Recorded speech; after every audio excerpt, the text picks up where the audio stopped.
I'm Rebecca Mead. I'm a staff writer at The New Yorker, and I'm happy to be here with Amy Smith, who is an inventor and an instructor at MIT, where she was also an undergraduate and a graduate student in mechanical engineering.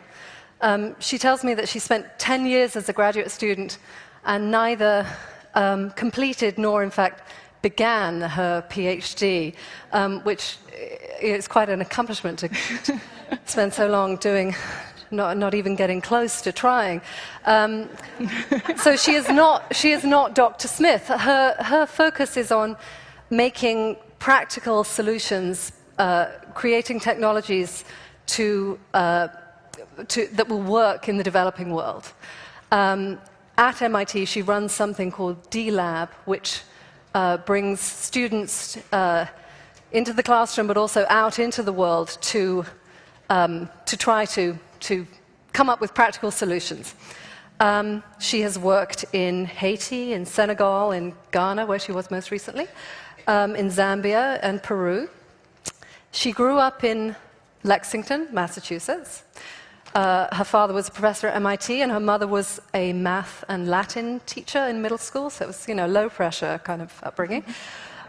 She was a member of a local madrigal singing group. We may get to that later. And she joined the Peace Corps after college. She went to Botswana and was the regional beekeeping officer in the Ngamiland district, or for the Ngamiland district. I should also say that she's a MacArthur Fellow. She was awarded a MacArthur Award in 2004. And before that, she was the first woman ever, and indeed the only woman ever, I believe, to win the Lemelson Student Prize for Invention. She got this for creating, I believe, a screenless grain hammer mill. There may be people in the audience who know what that is. I don't really, and I'm hoping we might have that explained to us today. So I wanted to begin by telling you a story when we were having lunch together earlier, lining up for the plates, and the top plate on the pile had a little schmutz on it, and I reached to take it, and Amy said, no, let me take that. I'm more used to having, those kinds of things bother me less than they do most people. I didn't let her take it. It was taken away. But what I wanted to do, and what we were going to begin with, is to try to set the context in which Amy's working, which is very much unlike the context in which we are currently sitting, where there's always a stack of clean plates ready for you whenever you want to have something to eat. So tell us, give us the context. Okay, thanks, Rebecca. You're welcome. And it's very nice to be here. Earlier this morning, I think when Andy Stern was talking, we asked the audience to raise their hands if they were a member of labor unions so that you would understand the context of his work. And so I'm going to ask you a few questions as well to see whether or not you understand the context of this work. So I'll start by asking you, how many people here woke up at sunrise in order to begin preparing breakfast? Okay. How many of you walked for more than 3 miles to collect firewood to cook your breakfast this morning? No? Okay, next. How many of you carried more than 50 pounds of firewood on your head to come back to your home to prepare? Okay. Alrighty. How many of you grow the food that you eat for breakfast? That one's actually not quite so unreasonable to ask. How many? I almost thought I saw a hand over there, but it was just a gentleman sort of scratching himself here. And how many of you prepare it and store it yourself from your harvest? How many of you pound the grain that you turn into flour for the bread? We have maybe a pounder here. Okay. How many of you cook your own breakfast? I don't have bread. Okay. Yeah. How many of you cook your own breakfast in on an open fire that produces enough particulate matter that it's the same as smoking 40 cigarettes a day? So this is the life of a lot of women in the developing world. It's the life of 800 million people who live on less than $1 a day. And I think it's it's the life of the people who are probably among those that I respect the most in the world. It takes an awful lot of ingenuity to be able to survive and to live under those conditions. And what I want to talk about is some of the inventions and some of the designs that we've done to try to improve the conditions, to make that life a little bit easier, to save time, to make it safer, for example, to be cooking on those fires, etc. So the first project I want to talk to you about is one which affects that issue of the indoor air pollution. And it's a project that we started in Haiti. This is a typical landscape in Haiti, and you could see that indeed you would have to get up at the crack of dawn and walk 3 miles to gather the firewood that you need to cook your meal. And in fact, it might even be a lot further than 3 miles. And you'll see that that deforestation is very rampant in Haiti, and part of the reason for that is that because people would have to walk so far, people go out even further into the bush and they make charcoal, and they transport it back to the center so that people can buy it. And Haiti is now 98% deforested, in part by because of the fact that people are making this charcoal. So what you have over here, it's a sort of show and tell thing we're doing here. We actually have some briquettes that are not they're made. This was one of your. This is. Yes. We're gonna. Oh, it's yes. So what's it made from? So this is a charcoal briquette that's actually made from agricultural waste, so that you don't have to travel out to find a tree to produce it. You don't have to cut down a tree, but rather, but you can make it from. In this case, we use what's called bagasse, which is the residue that remains after you squeeze the juice out of sugar cane. Now, the original idea I read was that you went to Haiti with the idea that you could make briquettes out of waste paper, and then discovered that there was no waste paper in Haiti. Yeah, well, it was actually we were visiting a Peace Corps volunteer who had developed he had built a machine that was designed to do this, and our students, being MIT students, of course, found a way to fix it and triple its throughput. But then when we brought those briquettes back with us to test them, they just didn't burn very effectively.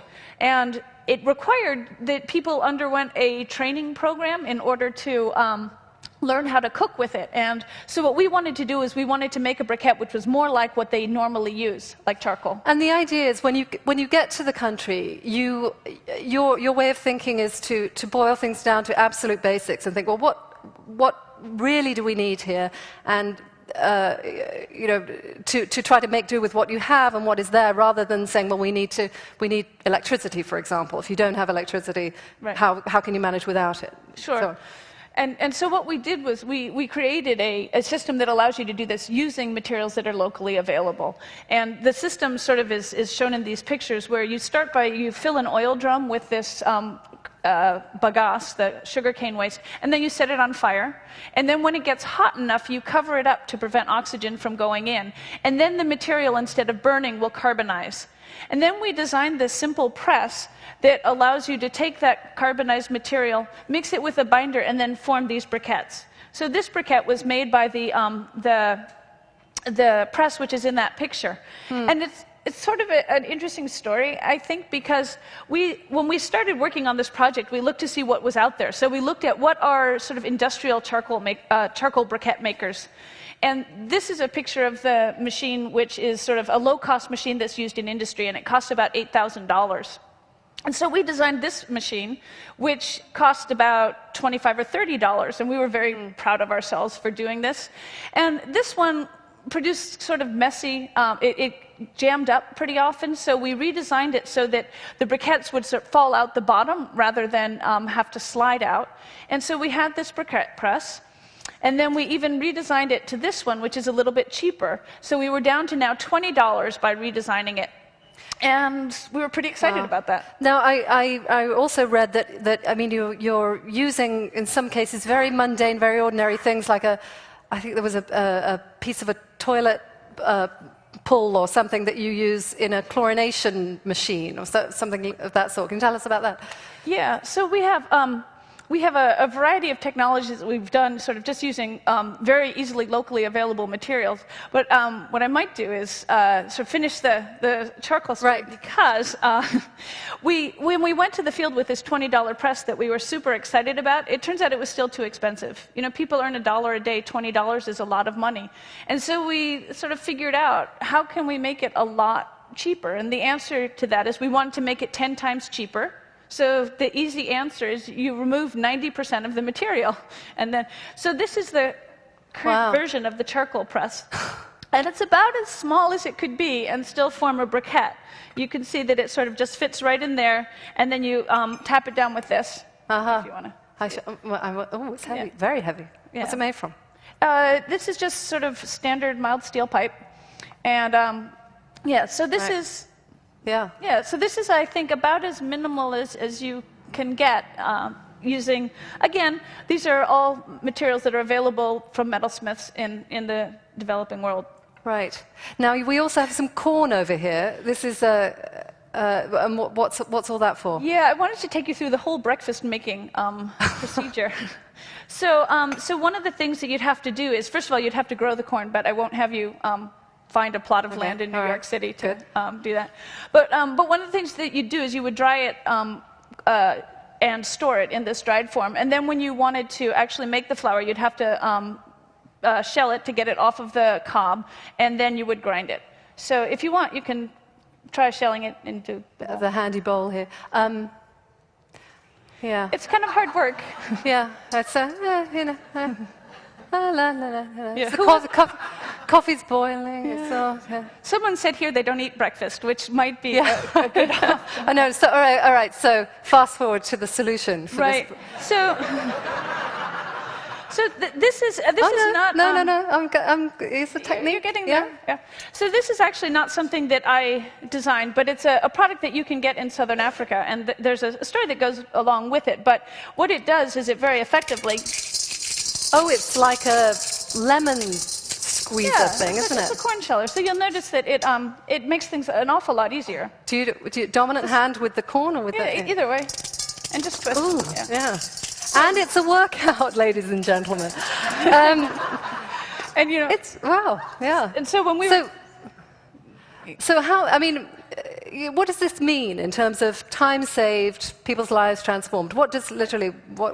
So in case you asked that, being an MIT person, I wouldn't just say, well, it's lots faster. I had myself and 5 other students test it, and it's 7.43234 times faster using this machine than it is using just doing it by hand. But it's interesting, too, because the thing that I noticed was that I did this experimentation about 3 weeks ago, and my thumbs are still sore from the ones that I did by hand. And I just think that it's really interesting, because whenever we would show anyone this device, they would start rubbing their thumbs and commenting how nice it would be. But one of the things that's true is this one is made out of injection molded plastic, which requires that you have a factory to make it. And in a lot of cases, it's a village where there aren't factories to be able to produce it. So what we did was we worked with a metal worker in Peru, and he made this one here that's out of sheet metal. And this one works just as well, if you want to try it. And, you know, you use it as a cookie cutter for when you're finished doing absolutely. Things. Like this? Yeah. All right. So, And then we have another one that was designed by a friend of mine. In case you didn't have sheet metal, this is just rebar, reinforcing bar that's used in construction, and little pieces of metal as well. And in fact, we did a side-by-side testing of all of these, and this one won the competition in Nulangoro in Ghana. People really liked it. And I think it's one of the things that is important to do when you're doing this type of design work, is to really look at what materials are available, and can you take a design and can you adapt it to what's available in the local area. Now, one of the things that you teach is not just design, but is also resourcefulness. So you try to encourage resourcefulness. People in these developing countries really have to be resourceful, as we've figured out here. Your students have much easier lives, but one of the projects that you set them is to live for a week on $2 a day. What do they have to cover with that $2? Okay, so the assignment is that that's supposed to cover all food, all transportation, and all entertainment. And on top of it, they're not allowed to take free food from presentations on campus. They can't get things out of the refrigerator. They can't apply the mercy rule when their roommate decides that they look particularly hungry. So they're supposed to just live on $2 a day. I don't charge them rent. I don't charge them, internet time. Contact lens fluid, that kind of thing. Okay, right. Because that's it for the week, Yes, absolutely. So what do people do? And you do it yourself too, yeah, right? So how do you? What's your $2 a day technique? You must have honed one by now. Yeah, it's actually not that hard. I mean, I would encourage you all to try it. But it requires, no, seriously. There's such laughter among this. So the thing that I think it really points off is the trade-off between time and money. And we all know that, but it really means something if you're going to pay $2 for a cup of coffee that you can just buy at the train station versus if you, either make it your own or, as our students usually end up doing, do without coffee. You have to take the time to cook food from raw ingredients. You can't buy anything that's prepared.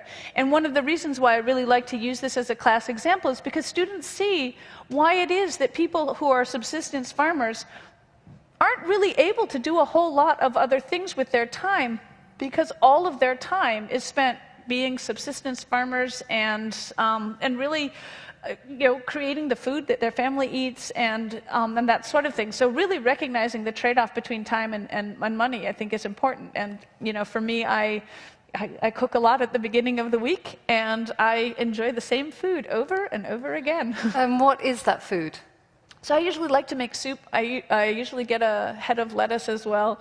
One of the things that's very true is ramen noodles is everyone's friend during $2 a day a week. I'm surprised that entertainment even comes into this, but I don't want to know what people spend their 50 cents a day on the entertainment. But it sounds like maybe the cooking serves as the entertainment. Watching other people eat, I don't know. One of the things I want to ask you about is you come to these places and you have your ideas, but what kind of ideas are you presented with by the people on the ground and the modifications to the work that you come up with and the inventors that you meet in the countries that you're visiting? Yeah. So there's a lot of ingenious people, and it's actually embarrassing to share some of the stories with the charcoal process. It's much better to light the oil drum full of bagasse from the bottom because the fire goes up through it. So we would always lie down on the ground with matches, etc. And this guy who we worked with in Haiti started a method where he just kept a stick in the middle while he was filling the drum. Then he pulled it out, and there was a hole that went to the bottom of the drum, and he could just put a match down the hole without lying on the ground.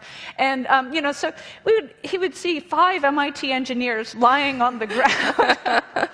And another case in that project was one of the very big problems with it's not a problem, but it's just true about this charcoal is it's held together with a water-soluble binder.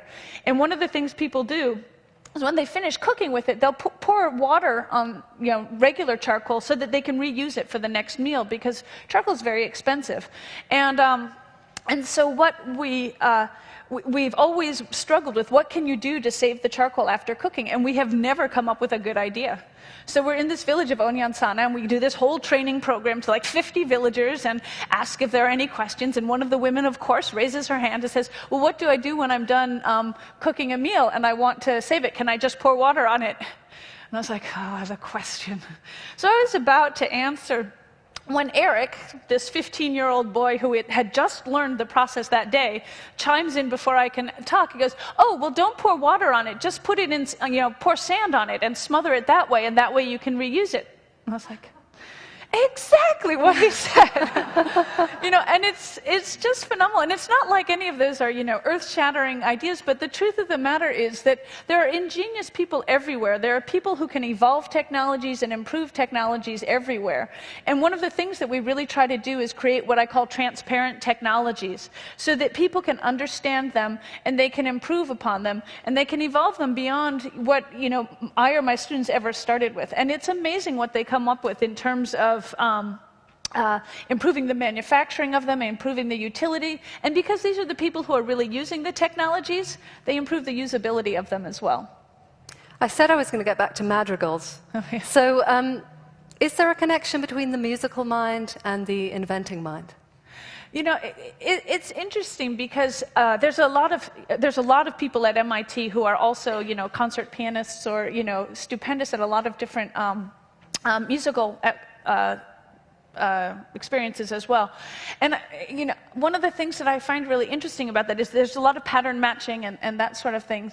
But I do remember once sort of the difference between the scientific mind and the inventive mind. And I have this flute that I love, which is a Navajo flute. And the thing that I love about it is that it's made of cedar, it's handmade, and it has only the notes on it that the flute maker gives you. You can't play a scale, you can't play any written music. You just, you know, it's there. And as you play it, the music sort of flows through you. It's made of cedar, so the longer you play, the better it smells.